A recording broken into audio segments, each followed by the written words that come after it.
नमस्कार दोस्तों, मैं हूं कुमार गौरव और हमारे इस online platform #competition as per आप सभी लोगों का स्वागत है। मैं आशा करता हूं आप सब लोग कुशल मंगल होंगे और अपनी पढ़ाई जारी कर रहे होंगे, अपनी पढ़ाई कर रहे होंगे। मैं यहां आपसे माफ़ी भी मांगना चाहूँगा कि फ्राइडे के बाद आज क्लास हो रही है। उसका कारण मेरी तबीयत ख़राब थी, इस वजह से हम लोग क्लास आपको प्रोवाइड नहीं करा पा रहे थे। अब प्रॉपरली रेगुलर बेसिस पे क्लास होगी। और आइए आज हम लोग अपना टॉपिक प्रीएम्बल ऑफ कॉन्स्टिट्यूशन, संविधान की प्रस्तावना स्टार्ट करते हैं। प्रीएम्बल ऑफ कॉन्स्टिट्यूशन, संविधान की प्रस्तावना एक बहुत ही महत्वपूर्ण टॉपिक है और इसके हर एक शब्द की हमारे देश के लिए, हमारे देश के संविधान के लिए, हमारे देश की सरकार के लिए, सब के लिए बहुत ही उपयोगिता है। मैं दोबारा से बता दूं, भारतीय संविधान की प्रस्तावना एक बहुत ही महत्वपूर्ण टॉपिक है। इसके एक एक शब्द की बहुत ज़्यादा वैल्यू है। हम लोग डिस्कशन कर रहे हैं भारत की प्रस्तावना, भारतीय संविधान की प्रस्तावना, प्रीएम्बल ऑफ इंडियन कॉन्स्टिट्यूशन। इसे संविधान की उद्देश्य का भी कहा जाता है। तो सबसे पहले प्रस्तावना होती क्या है, प्रीएम्बल होता क्या है। वैसे मैं आपको बता दूं, हर एक लॉ का, हर एक कानून का, जो हमारे देश के लिए कानून बनता है, कोई भी किसी भी देश के लिए कानून बने, हर कानून का अपना एक उद्देश्य होता है। उसे ही उद्देश्य का या प्रस्तावना कहा जाता है। पहली चीज़ आप जान लीजिए, हर एक देश में कोई भी कानून बनता है, संविधान तो book of rules, book of rules मतलब नियम, कायदे, कानून, इनकी एक किताब है। सेम ऐसे ही बेटा, देश में जितने कानून बनते, किसी भी देश में कितने कानून बनते, हर एक कानून का एक उद्देश्य होता है, जिसे उद्देश्य का या इसे ही प्रस्तावना के नाम से जाना जाता है। एक चीज़। दूसरी चीज़, यहाँ हम थोड़ा सा इसे ऐसे भी समझ सकते हैं कि जैसे आप एक पुस्तक, कोई भी पुस्तक खरीद लीजिए, आप किसी भी सब्जेक्ट की, आप बायोलॉजी की बुक ले लीजिए, हिस्ट्री की बुक ले लीजिए, ज्योग्राफी की बुक ले लीजिए, आप गृह विज्ञान की पुस्तक ले लीजिए, आप कोई भी पुस्तक लेते हैं, उसमें सबसे पहले प्रीफेस यानी 2 शब्द लिखे होते हैं। या तो लिखा होता है 2 शब्द, या लिखा होता है प्रस्तावना, या लिखा होता है प्रीफेस, इस तरह से लिखा होता है। तो वही जो उस प्रस्तावना में, उसमें लेखक बताने का प्रयास करता है कि उसने ये पुस्तक क्यों बनाई है, इस पुस्तक की क्या विशेषताएं।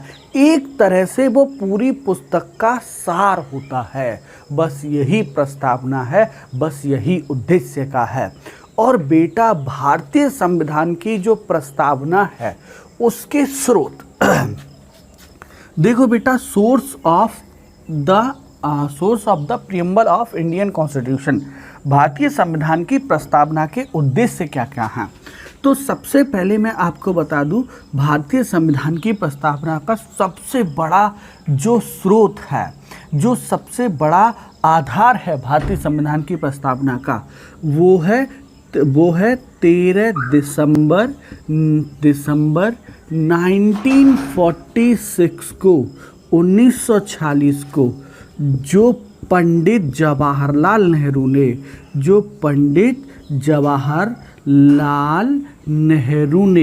बेटा, पंडित जवाहरलाल नेहरू ने 13 दिसंबर 1946 को जो उद्देश्य प्रस्ताव प्रस्तुत किया था, जो उद्देश्य प्रस्ताव मतलब ऑब्जेक्टिव प्रस्ताव, जो उद्देश्य प्रस्ताव प्रस्तुत किया था, ऑब्जेक्टिव रेजोल्यूशन प्रस्तुत किया था, वही हमारे देश की संविधान की प्रस्तावना का सबसे बड़ा स्रोत है। पहली चीज़। दूसरी चीज़ बेटा, जैसा कि आप सब बालक जानते हैं कि इस समय हमारी इस दुनिया में लगभग 200 देश हैं। 200 देशों में बेटा मैं आपको बताऊं 10-20 भी ज़्यादा हो गया, 5 से 10 देश ही ऐसे होंगे जिनका संविधान अलिखित मतलब लिखित रूप में नहीं है। बाद बाकी लगभग 190 देशों का संविधान जो है वो लिखित रूप में है, और इसमें से भी 80% संविधान ऐसे हैं जिनकी अपनी एक प्रस्तावना है। दोबारा से बात को समझिएगा, बहुत ही इजी चीज़ है। हम लोग क्या डिस्कस कर रहे हैं कि दुनिया में वर्तमान में लगभग 200 देश हैं, 200, और इन 200 देशों में 10-5 देश ही ऐसे होंगे जिनका अलिखित संविधान है। वैसे लिखित ही होता है, वो अलिखित इसलिए बोल देते जैसे ब्रिटेन का संविधान है, वहाँ प्रॉपरली सारी चीज़ें लिखित ही हैं एक तरह से, लेकिन ट्रेडिशन के बेस पर चलता रहा, परंपरा के बेस पर चलता रहा, इसीलिए उसे अलिखित संविधान कह देते। तो ऐसे बहुत कम देश हैं जिनका अपना अलिखित संविधान है, ज़्यादातर देशों का लिखित संविधान है, और उसमें से भी 80% देश ऐसे हैं जिनके संविधान प्रस्तावना से स्टार्ट होते हैं, जिनके संविधान प्रियम्बल से स्टार्ट होते हैं। और इसमें भी बेटा अमेरिका का संविधान, यूएसए का संविधान दुनिया का पहला संविधान है जिसमें प्रस्तावना का उल्लेख किया गया है। दोबारा से सुनिएगा, अमेरिका का संविधान दुनिया का पहला संविधान है जिसने प्रस्तावना का उल्लेख किया, और हमारे देश में प्रस्तावना को अमेरिका के संविधान से लिया गया है, लेकिन प्रस्तावना की भाषा को ऑस्ट्रेलिया से लिया गया है। दोबारा से समझिएगा, देखिए संविधान में प्रस्तावना होनी चाहिए।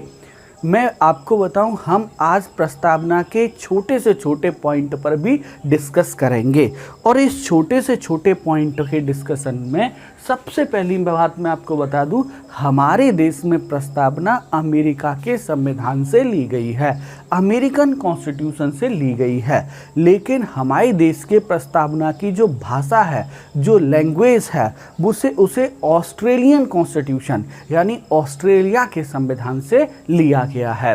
प्रस्तावना होनी चाहिए, ये अमेरिका से लिया गया है, लेकिन उसकी लैंग्वेज क्या होनी चाहिए, ये ऑस्ट्रेलिया से लिया गया है। तो ओवरऑल बोर्ड पे लिखी हुई बात आपको ये समझाने का प्रयास कर रही है कि भारतीय संविधान की प्रस्तावना का सबसे बड़ा स्रोत पंडित जवाहरलाल नेहरू के द्वारा 13 दिसंबर 1946 को जो उद्देश्य प्रस्ताव, जो ऑब्जेक्टिव रेजोल्यूशन प्रस्तुत किया गया था, वो भारतीय संविधान की प्रस्तावना का सबसे बड़ा स्रोत है। और बेटा अमेरिका का संविधान दुनिया का पहला संविधान है जिसने अपने नागरिकों को प्रस्तावना प्रदान की। यह अमेरिका का संविधान पहला संविधान है जिसमें प्रस्तावना का उल्लेख किया गया है। भारत में जो प्रस्तावना है वो अमेरिका के संविधान से ही ली गई है, लेकिन इसकी लैंग्वेज, लेकिन इसकी भाषा जो है वो कहाँ से ली गई है, ऑस्ट्रेलिया से ली गई है। मैं आशा करता हूँ इतनी बात आपको समझ में आ गई होगी। हम लोगों ने अब तक दो चीज़ों को देखा। पहली चीज़ जो देखी हमने वो देखी प्रस्तावना है क्या, दूसरी चीज़ हमारे देश के संविधान की प्रस्तावना का स्रोत क्या है। तो पंडित जवाहरलाल नेहरू के द्वारा जो ऑब्जेक्टिव रेजोल्यूशन कॉन्स्टिट्यूशनल असेंबली संविधान सभा में प्रस्तुत किया गया था, वही हमारे देश की प्रस्तावना का सबसे बड़ा आधार है। हालांकि संविधान की प्रस्तावना होनी चाहिए, ऐसी बात जो है वो कहाँ से ली गई है, अमेरिका से ली गई है, और उसकी लैंग्वेज जो है वो ऑस्ट्रेलिया से ली गई है। अब देखो,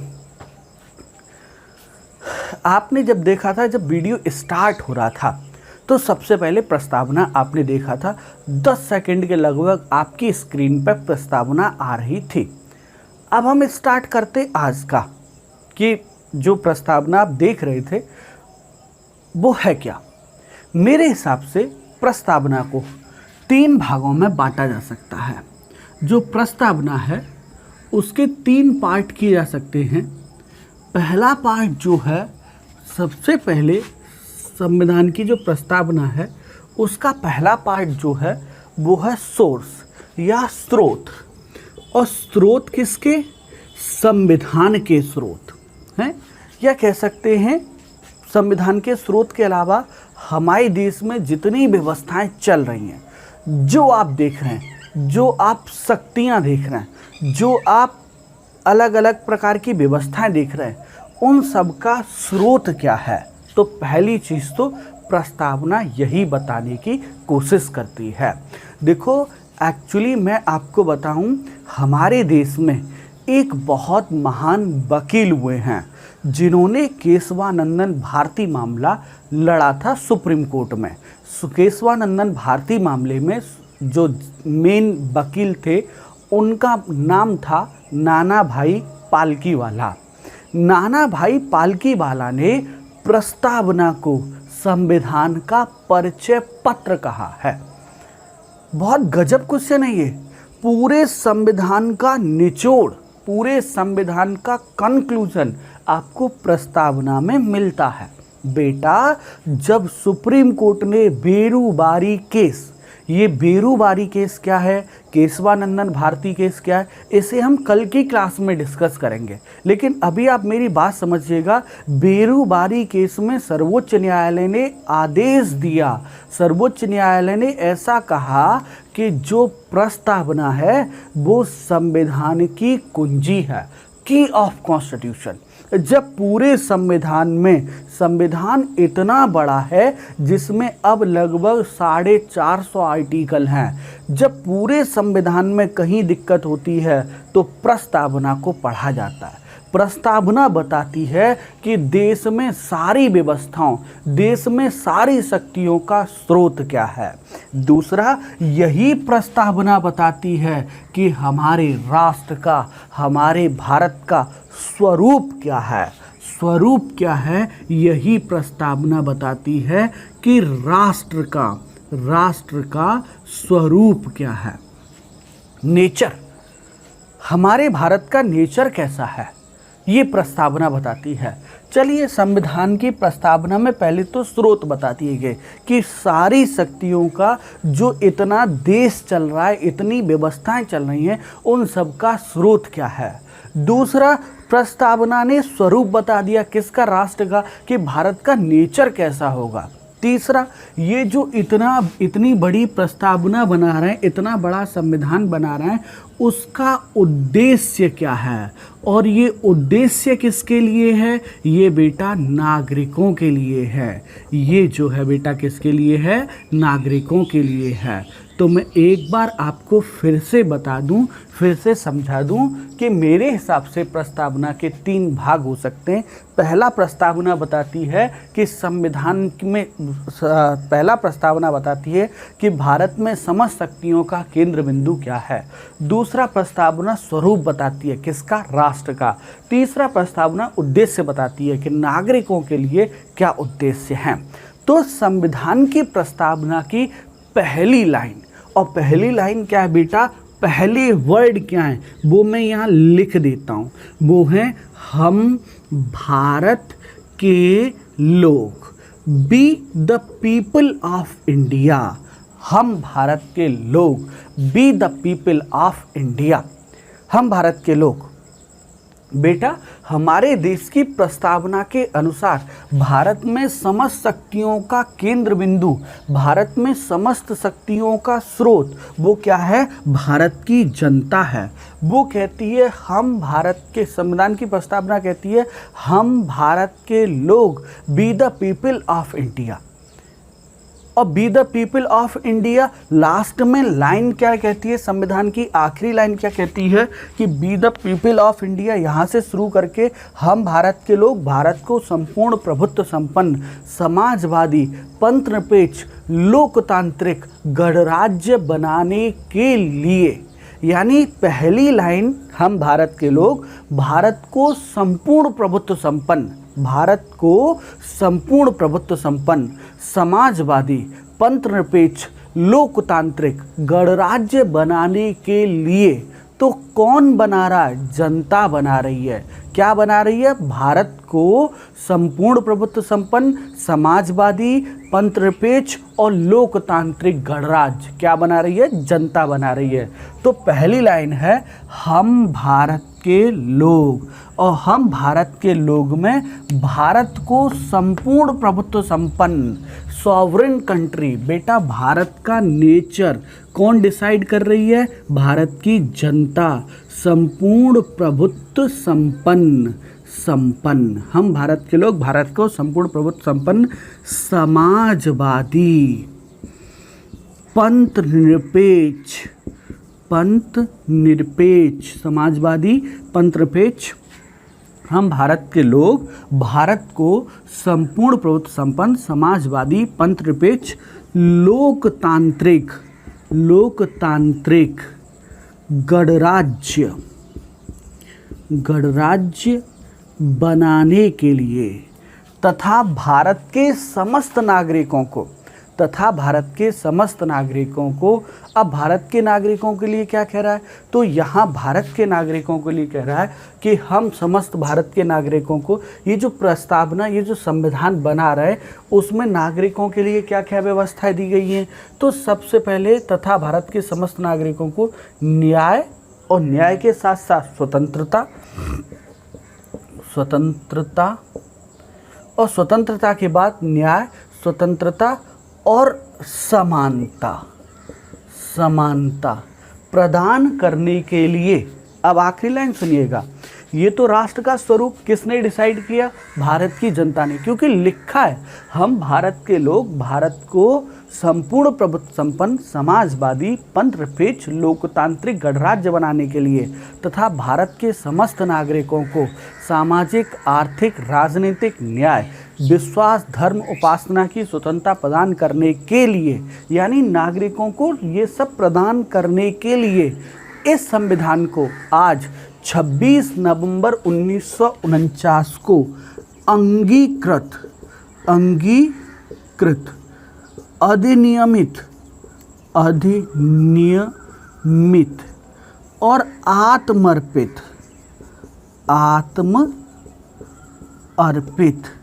करते हैं। देखो बेटा, मेरे हिसाब से अब आप पहला पॉइंट समझ गए होंगे। कभी आपसे क्वेश्चन आ जाए कि भारत में समस्त शक्तियों का केंद्र बिंदु किसके पास है? राष्ट्रपति के पास, संसद के पास, प्रधानमंत्री के पास, देश की जनता के पास। तो भारत की जनता के पास, क्योंकि संविधान की प्रस्तावना का स्रोत कहाँ से प्रारंभ होता है? हम भारत के लोग इस संविधान को अंगीकृत का मतलब होता है एडॉप्ट, अंगीकृत, अधिनियमित मतलब इनएक्ट का मतलब क्या होता है? हम इसे लीगल मतलब कानूनी स्वरूप प्रदान करते हैं। और आत्मर्पित मतलब, आत्मर्पित का मतलब होता है गिव टू ओवर सेल्व्स मतलब हम अपने लिए अर्पित करते हैं।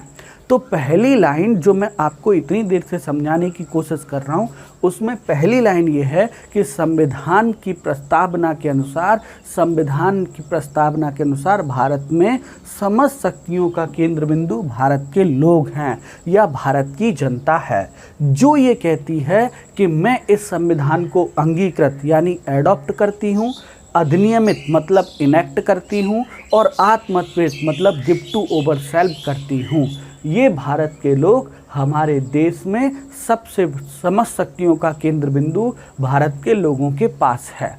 और ये जो बेटा शब्द है ना, हम भारत के लोग, इसे यूएनओ संयुक्त राष्ट्र संघ के चार्टर यानी संयुक्त राष्ट्र संघ का जो संविधान है उसकी प्रस्तावना की, जो संयुक्त राष्ट्र संघ का संविधान है उसकी प्रस्तावना भी ऐसे शुरू होती है कि हम संयुक्त राष्ट्र के लोग,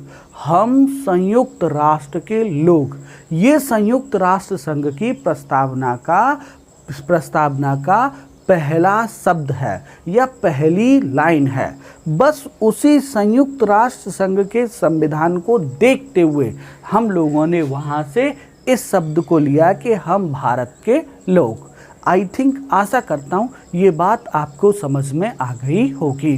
तो पहली लाइन हमने अब तक ये पढ़ी कि हम भारत के लोग, भारत में समस्त शक्तियों का केंद्र बिंदु भारत की जनता ही है और इसी ने इस संविधान को अंगीकृत, अधिनियमित और आत्मर्पित किया है। एक चीज़, फिर ये प्रस्तावना राष्ट्र का स्वरूप बताती है और राष्ट्र के स्वरूप में पहले आता है संपूर्ण प्रभुत्व संपन्न।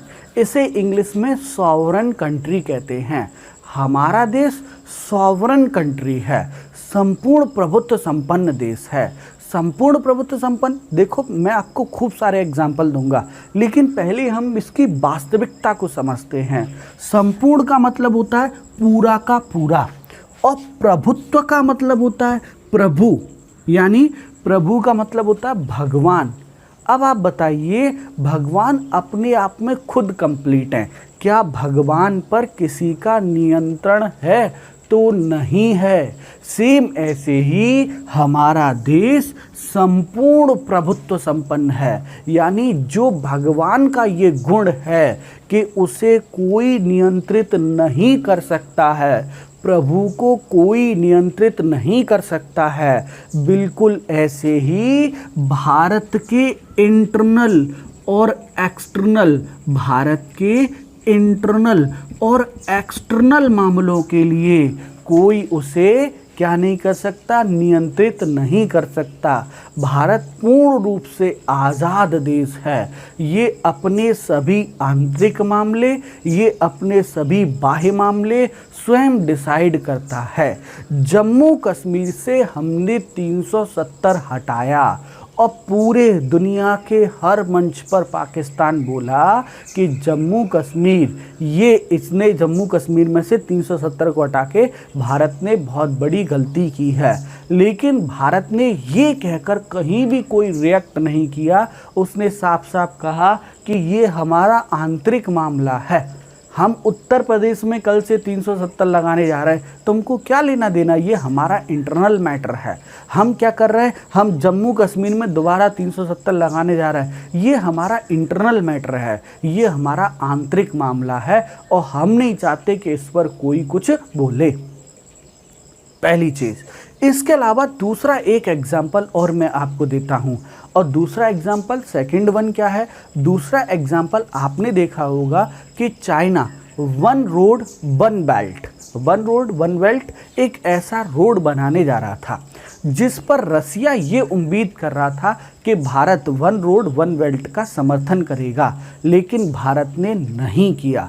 क्यों? क्योंकि हम संपूर्ण प्रभुत्व संपन्न देश हैं। हम अपने इंटरनल और एक्सटर्नल मामलों में निर्णय लेने के लिए पूर्ण रूप से स्वतंत्र हैं। हम किसी के दबाव में आकर कोई निर्णय नहीं लेते। तो भारत का पहला स्वरूप जो है वो है बेटा भारत संपूर्ण प्रभुत्व संपन्न। बेटा ये इन वर्ड का जो मैं आपको पढ़ा रहा हूँ ये 100% क्वेश्चन आपके एग्जाम में आते हैं। और सॉवरन कंट्री, संपूर्ण प्रभुत्व संपन्न का मतलब ये है, प्रभुत्व का मतलब ये है कि भगवान के समान भारत के पास भी एक गुण है और वो गुण है उसकी आज़ादी का, उसकी स्वतंत्रता का। जैसे भगवान पर कोई नियंत्रण या प्रतिबंध नहीं लगा सकते, भगवान अपने निर्णय स्वयं लेते हैं और जो वो निर्णय लेते हैं वो करते हैं। सेम इसी तरह भारत भी पूर्ण रूप से आज़ाद है। वो अपने इंटरनल और एक्सटर्नल मैटर में सारे निर्णय स्वयं लेता है और उस पर किसी का कोई दबाव या प्रतिबंध नहीं है। फिर आता है समाजवादी, सोशलिस्ट। हमारे देश में देखो एक एक शब्द को समझना है आपको। बहुत सारे एग्ज़ाम आपके आने वाले, यूपीएसआई की वैकेंसी आने वाली है, लेखपाल की वैकेंसी आने वाली है, आएगी कभी ना कभी तो आएगी। लेकिन हम बिना तैयारी के रहें, बस ऐसे ही थोड़ा थोड़ा पढ़ लिया, कोई भी एक बुक उठा के थोड़ा थोड़ा पढ़ लिया और हम सोचते पीसीएस बन जाए, थोड़ा पढ़ के हम लोग सोचते हैं असिस्टेंट कमांडेंट बन जाए, थोड़ा पढ़ के हम सोचते हैं सीडीएस में हमारी नौकरी लग जाए, एनडीए के थ्रू सिलेक्शन हो जाए, सेना में अधिकारी बन जाए। कैसे, हाउ कैन इट पॉसिबल? आज कंपटीशन का लेवल आप देख रहे हैं कहाँ से कहाँ पहुँच गया है। इसीलिए हर एक बात को बहुत बारीकी से समझें। समाजवादी का मतलब होता है सोशलिस्ट और पहली लाइन क्या कहती है, हम भारत के लोग भारत को संपूर्ण प्रभुत्व संपन्न समाजवादी। समाजवाद का मतलब क्या होता है, तो बेटा मैं यहाँ आपको समझाना चाहूँगा। देखो वर्तमान युग में, वर्तमान युग मतलब आज के समय में जो अर्थव्यवस्थाएं हैं वो प्रमुख रूप से दो प्रकार की अर्थव्यवस्थाएं हैं। दो प्रकार की अर्थव्यवस्थाएं हैं, जरा बात को समझिएगा, इधर देखिएगा। वर्तमान समय में पूरी दुनिया में देखेंगे आप दो प्रकार की अर्थव्यवस्थाएं हैं। पहली जो है वो पूंजीवादी अर्थव्यवस्था, पूंजीवादी अर्थव्यवस्था। दूसरी समाजवादी अर्थव्यवस्था। देखो बेटा इसे इंग्लिश में कहते हैं कैपिटलिस्ट इकोनॉमी और इसे कहते हैं socialist economy. Capitalist economy, socialist economy. और हमारे देश में क्या, पूरी दुनिया में जो उत्पादन होता है, जो प्रोडक्शन होता है, जो कह सकते हैं एक तरह से जो पूरी अर्थव्यवस्था होती है, उसके चार फैक्टर कह सकते हैं, चार फैक्टर होते हैं। सबसे पहले उपभोग यानी कंजम्पशन। सबसे पहले उपभोग यानी कंजम्पशन, लोग किस चीज़ का उपभोग कर रहे हैं, फिर जिस चीज़ का उपभोग करेंगे उसका उत्पादन होगा, और जिस चीज़ का उत्पादन होगा उसमें इन्वेस्टमेंट यानी निवेश होगा, और जिस चीज़ में निवेश हुआ है, जिसका उत्पादन हुआ है, जिसका उपभोग होना है, उसका जनता के बीच में डिस्ट्रीब्यूशन यानी वितरण भी होगा। यानी किसी भी एक कह सकते इसको अर्थव्यवस्था एक चेन, यानी जो चेन है, जो कड़ी है, उसमें चार चीज़ें ये आती हैं। पहला उपभोग है, दूसरा उत्पादन है, तीसरा निवेश है और चौथा वितरण है। जब इनको कोई निजी व्यक्ति कंट्रोल करे, जब इनको कोई निजी व्यक्ति कंट्रोल करे तो ये होती है पूंजीवादी अर्थव्यवस्था, और जब इसको सरकार कंट्रोल करे तो ये होती है समाजवादी अर्थव्यवस्था। जब कोई निजी व्यक्ति कंट्रोल करता है तो पूंजीवादी अर्थव्यवस्था होती है, और जब सरकार कंट्रोल करे तो इसे समाजवादी अर्थव्यवस्था कहा जाता है। लेकिन बेटा पूंजीवादी अर्थव्यवस्था का सबसे बड़ा अवगुण जो होता है, पहले गुण की बात करते हैं। समाजवादी अर्थव्यवस्था का जो सबसे बड़ा गुण होता है, पूंजीवादी अर्थव्यवस्था का जो सबसे बड़ा गुण होता है, इसमें किसी भी प्रोडक्ट की क्वालिटी पर बहुत ध्यान दिया जाता है, क्योंकि जब तक प्रोडक्ट में क्वालिटी बनी रहेगी तब तक लोग उसे खरीदते रहेंगे, उसका उपभोग करते रहेंगे। जब तक प्रोडक्ट में क्वालिटी है, लोग उपभोग कर रहे हैं, और लोग उपभोग कर रहे हैं तो उत्पादन हो रहा है, उत्पादन हो रहा है तो निवेश हो रहा है, और निवेशकों को ज़्यादा प्रॉफिट या ज़्यादा लाभ हो रहा है। इस पूंजीवादी अर्थव्यवस्था का मेन इंटेंशन होता है लाभ कमाना। वो ये नहीं देखती है कि हम किसके लिए प्रोडक्ट बना रहे हैं, वो ये नहीं देखती है कि कौन इसे खरीद पाएगा और कौन नहीं खरीद पाएगा। पूंजीवादी अर्थव्यवस्था कुछ नहीं देखती है, वो सिर्फ प्रॉफिट देखती है, पहली चीज़। लेकिन इसका अवगुण पूंजीवादी अर्थव्यवस्था का ये होता है कि बेटा इस पूंजीवादी कैपिटलिस्ट इकोनॉमी में एक्सप्लॉयटेशन किया जाता है, शोषण किया जाता है। और शोषण किसका किया जाता है बेटा? शोषण किया जाता है कर्मचारी का। कर्मचारी को पूरे दिन काम करना पड़ता है और महीने के लास्ट में वेतन का इंतज़ार करना पड़ता है। तो पूंजीवादी अर्थव्यवस्था इस तरह से हानिकारक है। समाजवादी अर्थव्यवस्था का सबसे बड़ा गुण होता है कि यहाँ कर्मचारी का एक्सप्लॉयटेशन नहीं होता है। यहाँ कर्मचारी एकदम खुश रहता है, उसके हितों का ख्याल रखा जाता है। लेकिन यहाँ आप सब जानते हैं कि सरकारी व्यवस्था ऐसी होती है कि सरकारी कर्मचारी तो खुश होता है, लेकिन प्रोडक्ट की क्वालिटी जो है वो क्या हो जाती है? खराब हो जाती है। इसका सबसे अच्छा एग्जाम्पल आजकल आप देख रहे हैं। मैं इसके पक्ष में नहीं हूँ, मैं सिर्फ अपने विचार बता रहा हूँ। विचार क्या बता रहा हूँ? आज आप देख रहे हैं बड़े लेवल पे हमारे देश में मांग चल रही है कि जो ये महंगे महंगे स्कूल हैं उनकी फीस को माफ़ किया जाए, क्योंकि अभिभावक फीस नहीं दे सकते। ऐसा चल रहा है, लोग कह रहे हैं, आप भी देख रहे हैं। अब लोग ये कह रहे हैं कि जब आपके पास फीस नहीं है तो आप अपने बच्चे को सरकारी स्कूल में क्यों नहीं पढ़ाते, वहाँ तो फीस ली नहीं जाती है। आप अपना स्टैंडर्ड दिखाने के लिए, आप अपने को समाज में ऊंचा दिखाने के लिए ऐसा करते हैं। मैं नहीं कह रहा हूँ, लोग कह रहे हैं। मैं क्या समझाने की कोशिश कर रहा हूँ, मैं अगर आज सरकारी हॉस्पिटल में अगर डॉक्टर हूँ तो पूरी दुनिया के लोग आके इज्जत कर रहे हैं, सम्मान कर रहे हैं। वहीं मैं सरकारी अस्पताल से दवा ले आ रहा हूँ तो लोग हीन भावना से देख रहे हैं।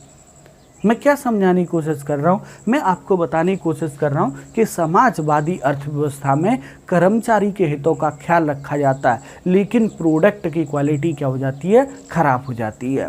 हमारे देश ने क्या किया, हमारे देश ने किया कि भैया ऐसा है, दोनों को मिला के चलेंगे।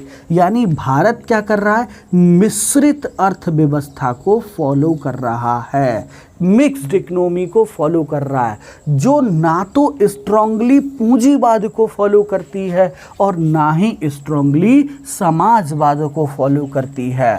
हम इसमें एक समाजवाद की नई व्याख्या, जिसको हम कहते हैं साम्यवादी समाजवाद, या जिसे हम कह सकते हैं गांधीवादी समाजवाद, हम इसको फॉलो करते हैं। गांधीवादी समाजवाद को हम फॉलो करते हैं, जिसके अंतर्गत उत्पादन के जितने क्षेत्र हैं इन पर सभी व्यक्तियों का समान अधिकार होता है।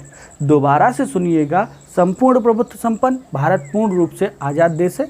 आंतरिक मामले, बाह्य मामले, सारे निर्णय खुद लेगा। समाजवाद का मतलब है कि उत्पादन के जितने क्षेत्र हैं उन पर सभी लोगों का समान अधिकार होगा। अब आता है पंथनिरपेक्ष। पंथनिरपेक्ष को, इसको बेटा सोशलिस्ट कहते हैं, इसे सेक्युलर कहते हैं। पंथनिरपेक्ष का मतलब क्या होता है, पंथनिरपेक्ष देखो दो वर्ड होते हैं, एक होता है पंथनिरपेक्ष और एक होता है धर्मनिरपेक्ष। बेटा इन दोनों शब्दों में जमीन आसमान का अंतर है। पंथनिरपेक्ष और धर्मनिरपेक्ष, इन दोनों शब्दों में जमीन आसमान का अंतर है। देखो बेटा, धर्मनिरपेक्ष, ऐसा तो मुझे नहीं लगता पूरी दुनिया में किसी भी देश का संविधान धर्मनिरपेक्ष होगा। धर्मनिरपेक्ष शब्द हम गलत इस्तेमाल कर लेते हैं। धर्मनिरपेक्ष का मतलब जो धर्म के अनुसार ना चले। और धर्म क्या है, सत्य बोलना धर्म है, लोगों का कल्याण करना धर्म है, प्रजाहित धर्म है। ये क्या इसके विरुद्ध काम किया जा सकता है? तो धर्मनिरपेक्ष शब्द का इस्तेमाल ना करें तो ज़्यादा बेहतर रहेगा। पंथनिरपेक्ष का मतलब है, मैं आपको बताऊं, वास्तविक बात ये है कि जो दुनिया के देश हैं वो 3 भागों में बटे हुए हैं। दुनिया के जो देश हैं वो 3 भागों में बटे हुए हैं।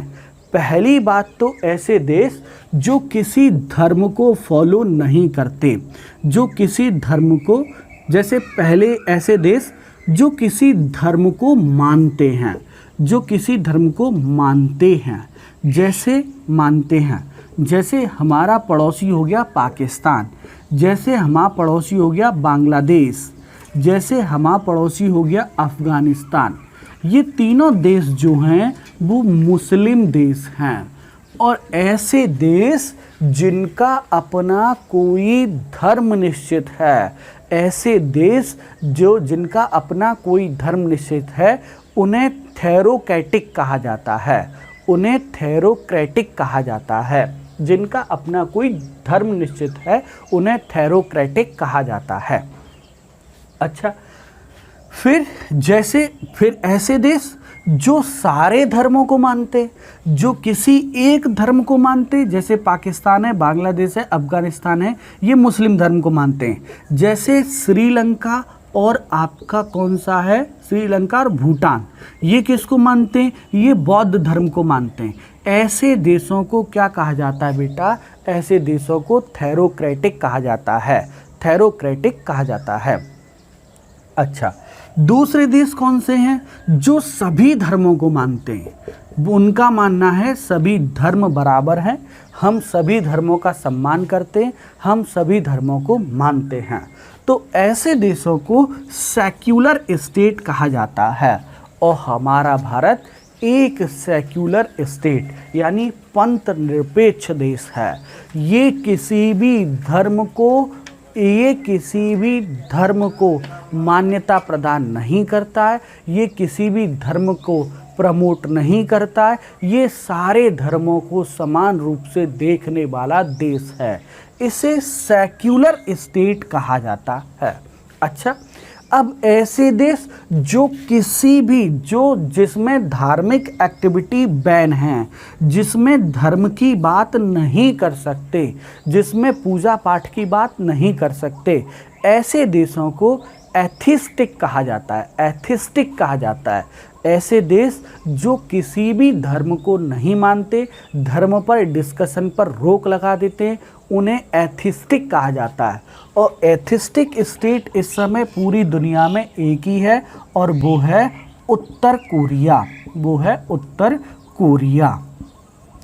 यहाँ धर्म पे बात करना गुनाह माना जाता है।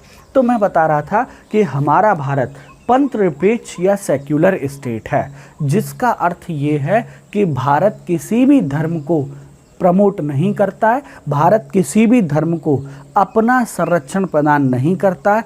हमारे लिए सभी धर्म बराबर हैं। भारत में धर्म को एक व्यक्तिगत विषय माना गया, यानी ये व्यक्ति का अपना विषय है। व्यक्ति जो चाहे वैसा धर्म अपना सकता है। भारत धर्म किसी भी धर्म को संरक्षण प्रदान नहीं करता है, उसके लिए सभी धर्म समान हैं। अच्छा, फिर आता है लोकतांत्रिक, डेमोक्रेटिक। लोकतांत्रिक, देखो बेटा एक बात बताऊं मैं आपको, बहुत मस्त वाली बात है। जो ये डेमोक्रेसी है वो एक एक्चुअली ग्रीक वर्ड है, और इस ग्रीक वर्ड के दो भाग हैं। पहला भाग है डेमोस, और दूसरा भाग है क्रेटिया। क्रेटिया मतलब KRATIA,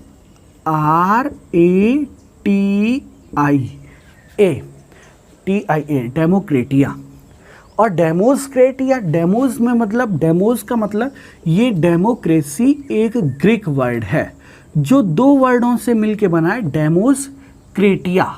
और डेमोस क्रेटिया, डेमोस का मतलब क्या होता है? यहाँ होता है डेमोस का मतलब जनता या लोग कह लें तो ज़्यादा बेहतर रहेगा, जनता न कह के लोग कह लें। और क्रेटिया वर्ड जो है इसका अर्थ होता है शासन, मतलब लोगों का शासन। डेमोक्रेसी क्या होती है? लोगों का शासन। ये ग्रीक वर्ड है जिसके दो खंड हैं, डेमोस क्रेटिया।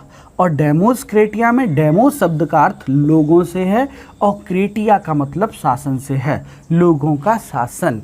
और यही इब्राहिम लिंकन ने भी कहा था कि लोकतंत्र क्या है? जनता के द्वारा जनता के लिए शासन लोकतंत्र कहलाता है। और हमारा देश उसी लोकतंत्र को फॉलो करता है। हाँ, हमारे देश में मैं ये ज़रूर बताना चाहूँगा कि डेमोक्रेसी दो प्रकार की होती है। डेमोक्रेसी पूरी दुनिया में दो प्रकार की होती है। एक तो डायरेक्ट, प्रत्यक्ष डेमोक्रेसी, प्रत्यक्ष लोकतंत्र, डायरेक्ट डेमोक्रेसी। एक इनडायरेक्ट मतलब अप्रत्यक्ष democracy. Direct democracy, indirect democracy. बेटा ये कहाँ चलती है? तो ये चलती है स्विट्जरलैंड में। ये स्विट्जरलैंड में डायरेक्ट डेमोक्रेसी कैसे चलती है? वहाँ देखो जो मतदाता हैं वो ज़्यादा से ज़्यादा होंगे 50 लाख, बस। वहाँ मतदाता कितने? 50 लाख। और वहाँ जब कोई पब्लिक पॉलिसी बनती है, जैसे CAA जैसा कानून लाया जाता है, या जैसे मान लीजिए कोई उज्ज्वला योजना जैसी स्कीम लाई जाती है, या जैसे रेरा जैसी रियल एस्टेट रेगुलेटरी अथॉरिटी जैसी संस्था बनाई जाती है, तो इसमें ये 50 लाख लोग सबके सब मिलके वोट करते हैं और यही प्रत्यक्ष लोकतंत्र यानी डायरेक्ट डेमोक्रेसी कहलाती है। जबकि हमारे देश में भारत की जनसंख्या तो इतनी ज़्यादा है, आप जान ही रहे, दुनिया में सेकंड नंबर पे आती है बेटा। जितना स्विट्जरलैंड में लोग वोट डालते हैं, कितने डालना है, 50 लाख। और लखनऊ की आबादी में आपको बता दूं, लखनऊ, सिर्फ लखनऊ की आबादी जो है वो कितनी है, वो लगभग 18 लाख है। इसीलिए यहाँ पुलिस कमिश्नर का पद बनाया गया है। तो मैं बता रहा था कि हमारे देश में कौन सी डेमोक्रेसी अपनाई जाती है, अप्रत्यक्ष। अप्रत्यक्ष क्या होती है, इसमें पहले जनता अपने प्रतिनिधि, अपने रिप्रेजेंटेटिव चुनती है और ये जो प्रतिनिधि हैं ये पॉलिसी या नीतियाँ बनाते हैं, ये पॉलिसी या नीतियाँ बनाते हैं। दोबारा से सुनिएगा, बहुत ही मस्त वर्ड है, बहुत ही शानदार क्वेश्चन है। प्रत्यक्ष डेमोक्रेसी में जितने लोग हैं वो सभी के सभी भाग लेते हैं, लेकिन भारत में ऐसा संभव नहीं है, तो भारत अप्रत्यक्ष लोकतंत्र को अपनाता है। और अप्रत्यक्ष लोकतंत्र में भी क्या होता है, अप्रत्यक्ष लोकतंत्र में भी यहाँ जनता अपना प्रतिनिधि चुनती है और वो प्रतिनिधि जनता के लिए नीतियाँ बनाते हैं।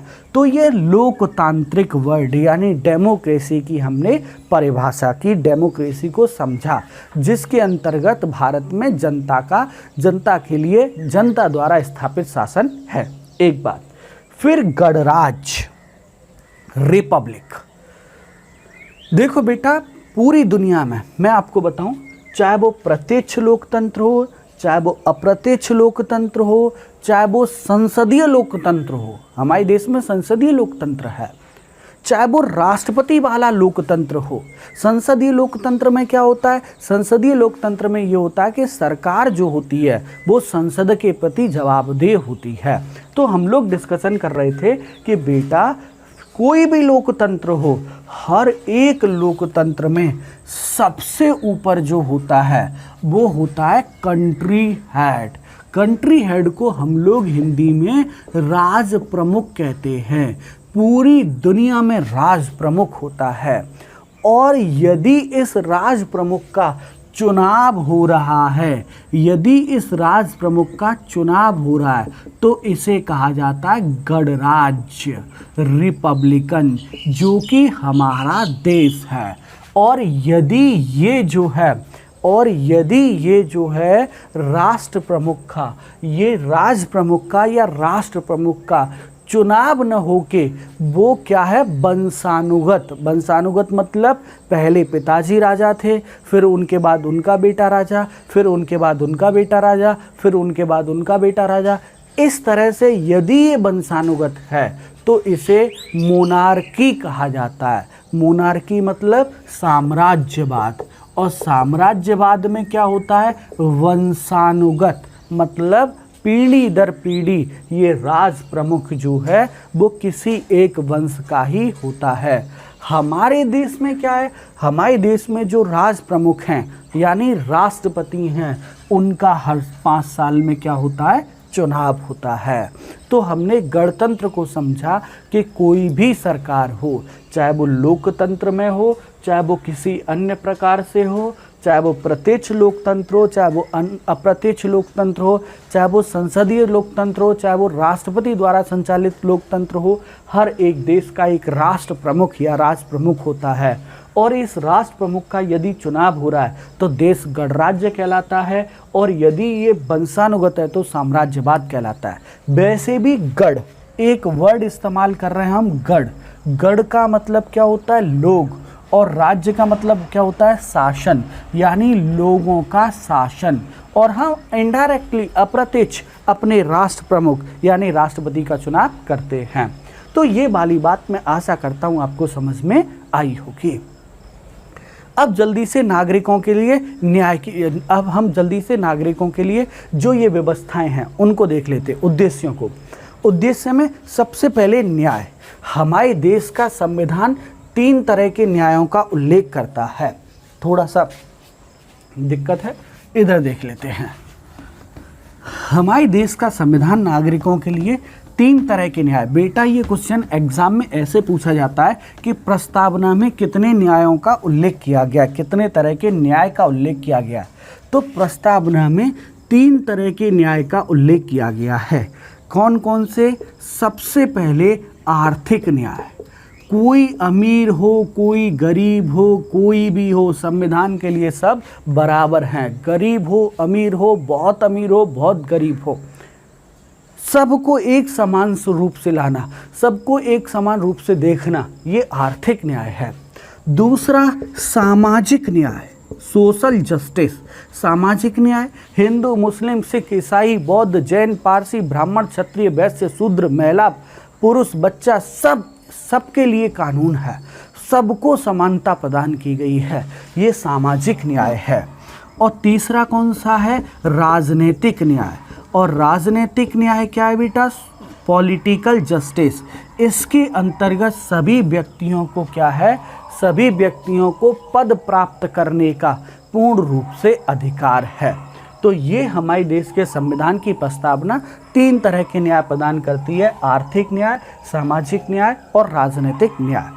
फिर उसके बाद स्वतंत्रता। तो बेटा हमारे देश के प्रस्तावना में ये बहुत अच्छा क्वेश्चन है, न्याय कितने तरीके का प्रदान किया गया है? 3 तरीके का, 3 तरह का।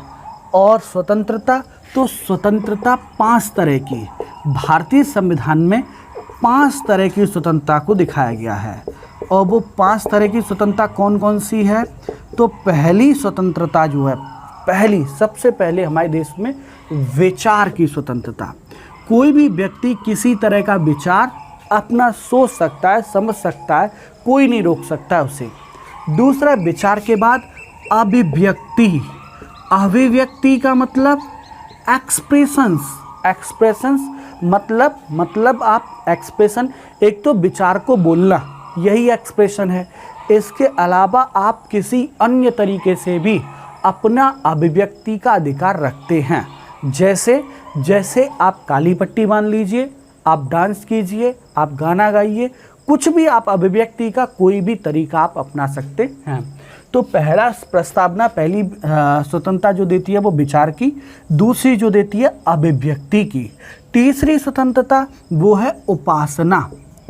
उपासना मतलब आप किसी भी धर्म को फॉलो कर सकते हैं, किसी भी धर्म को अपना सकते हैं, किसी भी धर्म का जो है वो पालन कर सकते हैं, धर्म का पालन कर सकते हैं, वो उपासनाएं।